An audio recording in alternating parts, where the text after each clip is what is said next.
going to show you some of the uses for essential oil. If you watch my video for how to improve your outcomes in the hospital using the 5 senses, it included aromatherapy or smell. And aromatherapy can also be used for tactile or skin softening.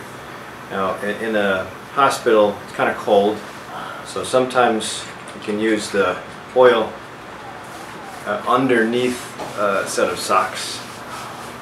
And I put on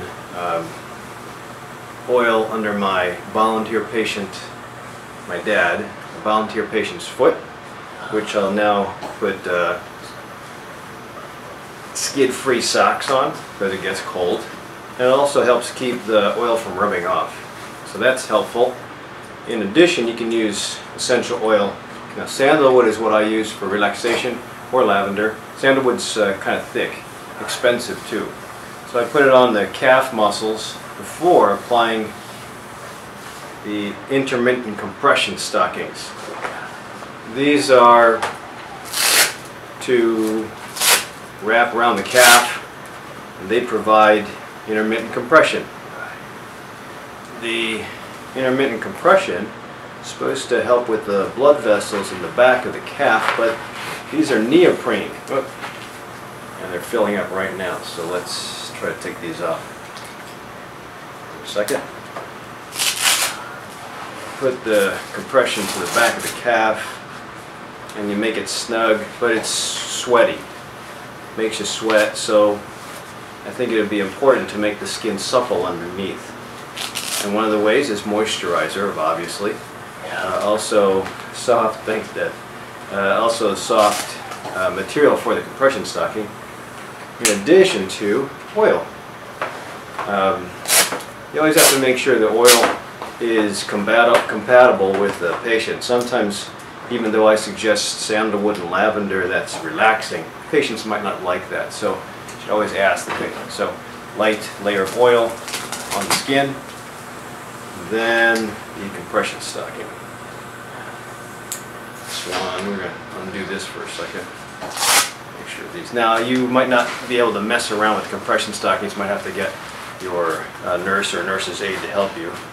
But either way, it's not going to interfere, unless there's an infection to the skin, it's not going to interfere with how they want to prevent blood clots.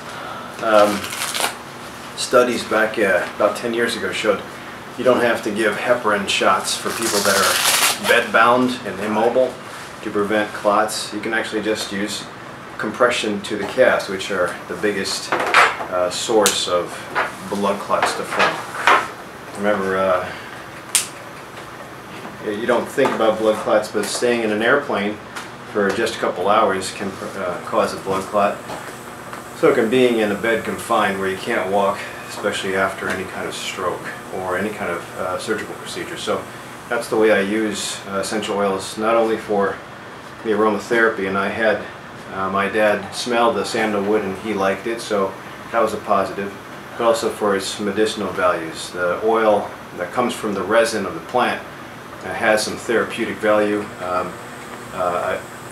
If you get cheap oil that's perfumey, it's not healthy. If you get oil that comes from, as best as possible, pure plant with the highest quality of a carrier oil, then you're better off. This is from Now Foods. There's Young Living. There's also you can have aromatherapist blend a specific oil for you if you happen to find a good one. And I have a good one in Florida. Hard to find one up in Illinois, but you have to search around for that, and hopefully you'll find somebody. Oil that's therapeutic grade can also be eaten, truthfully, just like olive oil, so kind of depends on what you have available for you. Can't find them, use the best moisturizer that you can.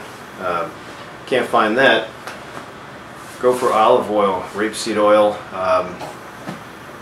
walnut oil. Those are great, but they're really slimy, so they can be messy on sheets.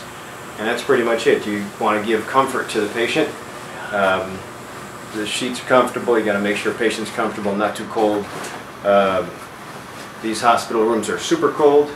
Usually patients can't take baths, so they get sponge bath sponge bathe, sorry, and sometimes that's done so quickly because you're trying to prevent the patient from getting too cold that you wind up with a lot of the moisturizers from those wipes on the patient. So as best as possible, if you can get to a shower or ask for a shower, better off. And I think that's it, right, Dad? How do you feel? So my subject feels good, so hopefully you got a good night's sleep tonight.